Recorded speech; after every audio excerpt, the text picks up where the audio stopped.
Anyways, hey, so I'm here with the buddy, the homie, the Muffin Man, Learnsy say your Yo, name. what's up? All right, so today we're gonna be here to talk about Final Fantasy VII and how this game will be released in parts. And I don't really, I mean, do you want to start about how you feel about this? Why would you, as a company, or why would you go into remaking a game that a lot of people love and decide, you know what would be a great idea is if we put it out a part at a time? It's not what you did the first damn time. Why the hell? Like, I don't understand, like, decision making anymore in the gaming industry. Like, I think the decision making and the rationale behind it is, yo, we need money, and obviously, Telltale Life is Strange, and especially with the success, with the financial success that they've seen, they're like, oh well, maybe we could release our games in part series, and I don't really approve on that structure either. Like, I know a lot of people like to defend the whole like Walking Dead, Game of Thrones, and how Telltale releases their games in like seasons or episodes, but I don't really see the appeal to that because, I mean, unless one part of Final Fantasy VII is like $15 or like 15 or like $20, then I wonder what kind of parts you're gonna split it into. Because if they cut it off at specific parts, then you're gonna get like maybe an hour of content for 20 minutes, and that's gonna be a waste of time. yeah, and that's what money. it says right here on the page. It says something about a $30 discount, or well, 30%, I should say, and it'll be like 15.99. But my thing is, if you're gonna split something into parts, like for The Walking Dead, that video game, that's understandable because it's trying to look like, the show. So it's like in parts and stuff like that. I can get behind that a little bit. But what you're doing here is like it's either you're making the remake of this game is either so big that part one is going to literally be like a whole game and then part two is going to be a whole nother game. That's the only way I could like rationalize it, because if you're going to, all right, let's say there's a mission in the game right before. Please don't talk about the cross dressing No, mission. no, no, no. Because that's what everybody's talking about, the whole cross dressing stuff. No, no. Let's say you're at like the second to last level and you beat that level, and then as you're going to the last one, like you get a prompt that pops up and goes, well, you're gonna have to wait to play this part because it's not out yet. Well, wait for them to make the other half and then you can go play it. It's like, what? Why? Just make the game so I can keep playing. You know, I was also gonna make a video about the trailer, and I mean, do you want to discuss the PlayStation Experience trailer real quick before we get back into this? I I thought it would look good. Okay, yeah, no, I thought it looked good, but it also looks identical to Final Fantasy 15 and Kingdom Hearts 3, and that's not a bad thing. Also, because like from an aesthetics point of view, like the game looks beautiful, but the frame rate, like I'm sure a lot of people noticed that the frame rate looked like it was at 15 frames a second. So they might need to like turn some settings down and optimize the game. But then again, it was probably like pre-alpha stuff just to build up the hype and start the hype train. But no, I know that a lot of people are angry that the game isn't turn-based anymore. But honestly, today, like turn-based games aren't as prominent as they were in the past, and it's just a generational change. I think a lot of people need to get over because a lot of people are real butthurt about the game being like an action RPG instead of a turn-based. And other than that, I think the game looks really good. I don't know how I feel about Barrett's new design though with the I mean, glasses. okay, as far as you don't like the glasses, but as Mm-mm. far as turn-based goes, let's think about this for a second. I'm pretty sure a lot of people that like Final Fantasy VII like Cloud. I'm one of those people. I don't really want to take turns with him, and his sword is as big as his body. Like, I want to get in there and I want to slash some shit. That's just me.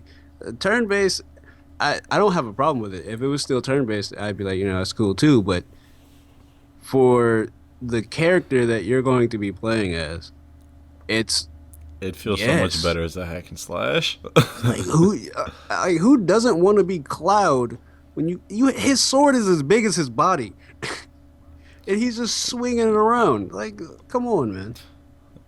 You know, it'd be really cool if the game was like. Have you played Final Fantasy Dissidia No, on the PS? Well, in Dissidia, you pretty much it's like real Final Fantasy. Like you can jump around anywhere, like run up walls. You've seen gameplay for it, have I you? probably have. Yeah, but you can like do prompts and like the whole like battle arena is like open world and active, and you can run up buildings like that and stuff. I hope you can do that actually, like it's a legitimate open world type of game, and you can like run up walls and actually do what you see like in like an Advent Children or what you see in the CGI clips of Crisis Core. Have you seen Crisis I, Core? Or have you played I haven't Crisis played Core? that either, but Oh my god. more than likely it will be, or it should be, because I mean, the last thing from Final Fantasy and stuff like that that I played was the Final Fantasy 15 beta, and that beta was amazing. It looked great, and yeah, it was huge. Like, you could pretty much just go anywhere you wanted. Like, even though it was just that small area, it just it had a yeah, ton it of just seemed content. like it went on forever. And I was like, this is just a beta? No wonder it's taken like 1,000 years for this game to come out. Yeah, no, that game is definitely taking its sweet time to come out. Fingers crossed for PC, but at this point, honestly, I'm ready to get a PS4 just because, you know, a few exclusives that are coming out, like King of Fighters. I think the new Dragon Quest and a few other games, but, you know, back on topic with this whole, like, multi part release of Final Fantasy VII, like, I feel like if Square Enix really wants to if they really want to hit it home with that nostalgic feel, then treat fans right. Just treat them right. If you're gonna make a Final Fantasy VII remake, give us all the side quests, give us Midgar, give us that dark atmosphere we love. Make the graphics of the game look even more beautiful if you can. Honestly, I like how it looks, but I kind of want to hear more about it because they say play first on PlayStation 4, so it's like, is this going to be on the Xbox One? Is it going to be on the PS3? Is it going to be on the 360? Maybe the Dreamcast? I don't know. I'm The just. Can you imagine if they brought out like the remake for the the Atari. Dreamcast? The Genesis? Yeah, The I feel the SNES? same way. Like, don't this whole I, I don't see how this is gonna It's a work. I terrible don't trend. see how this is gonna work, and it's gonna leave a good taste in people's mouths. It's not, because I that's literally what I picture in my mind. What I said earlier. It's like, say for instance, you beat the second to last level, and then as you're going to, You're left yeah, on a and say cliffhanger. you're going to advance through the story, because let's say you have nothing to do that day and you're just chilling and you're trying to keep going, and then they just go, well, look here, son, you can't go. Wait about, I don't know how long, because we don't know. It's just a white screen over here. Don't look. Wait. Yeah, but it's like it's also another sort of issue I have with how new games are marketed, because some games are shown off incredibly early, like when they're like in pre-alpha release prototype like alpha footage. It's like, how about you market the game, build up the hype when you're about 75% of the way through, so you don't have to delay and make people more angry. Perfect example of this would have been I hate to say it, but Watch Dogs. If they didn't market that thing so soon, and we didn't have to wait for 2 years before that game came out, then maybe people would have been happier. And I think this really ties into Final Fantasy VII, because if and heaven forbid things play out like you say they will, like they will show they'll have like this part of the game done, but they're not gonna have the rest of the game done. Then why do they show it all so early? Like, it's just I'm in the same boat with you. It just makes me frustrated to think about this entire entire thing, and it's just like, why? Like, unless you have to sell the game in multiple versions, because you know damn well when all the versions are, they're gonna sell you like a complete Yeah, package, and like then easily. once all of them are out, they're gonna be like, well, get the deluxe golden edition all together. Here you go. And you know, as a result, they're gonna push a season pass for this thing and try to release like the first part of the game for like $20 or $30, and then you get the season pass for like another 20 or 40. And it's just DLC is a. You see it now, don't you? You see it now, don't you? That's a different video because I don't even want to start with that. I actually want to go back real quick on what you said about them showing games too early, and I completely agree with that. They can really take a page out of. This is gonna be crazy that I'm saying this, but Naruto, like they don't. I was about to say, how crazy is it going to be? I already brought up fucking Watch Dogs. Like for Naruto, they show you scans. They show you still images of what they have. And those still images look great because they're not moving. There's no animation. They don't have to do too much to the textures, and they are what they are. And you see, these familiar characters, and you get hype off of that. You don't have to put out a trailer when your mechanics are still being developed. And also another good game for this that I was absolutely terrified for is KOF 14. I'm so glad the mechanics don't look like you're trying to. They did in the first trailer. That was terrible. The graphics are still to be desired, but thanks, China. Yeah, that's just another thing that I've been wondering more and more about, because realistically, when you want to build up hype for a game, and how more and more games are getting like more delayed because games are getting more and more complex to make, it's just, why don't you look where you are, and before you feel the pressure, receive death threats from fans and all that stuff, realize where you are at your game. Like another perfect example was Arkham Knight. I was fucking hyped to play this game back in like last year, like this time. Then they're like, okay, we're not done yet, so we're gonna push it back to June. The PC version was broken. It was broken on every platform except the PlayStation 4, and people were even more pissed. It's like, if you're gonna also take the time to delay your game, make sure it's working. like on the PC front, obviously I'm a PC player, so I have a slight bias. Yeah. Work on your optimization, and also make sure stuff works on AMD stuff, because Lord of Mercy, they need some good reputation. Luckily I don't feel the wrath of bad ports, but also to tie into all of that, if I can remember what I was gonna say, totally forgot, drawing a blank. Shit, back to you, John. all right, I'm here, Dad. No, but I don't know. If this is like the future, and I hope to God this does not. Oh wait, I just remembered. Actually, my bad. Didn't mean to cut you off, but I just remembered when you started talking about all the the DLC and stuff. The reason why they do crap like this is because some of you people out there are guilty. I'm looking at you. They accept it. They go, oh yeah, well, day one patch will be okay. Oh, some DLC, love it. Shove more of that shit down my throat.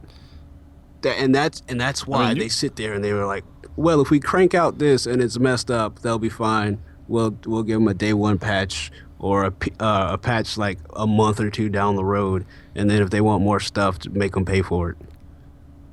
It's funny because shit like this is getting more and more involved like in business and stuff. And me actually looking at things from like a business aspect versus like a player aspect.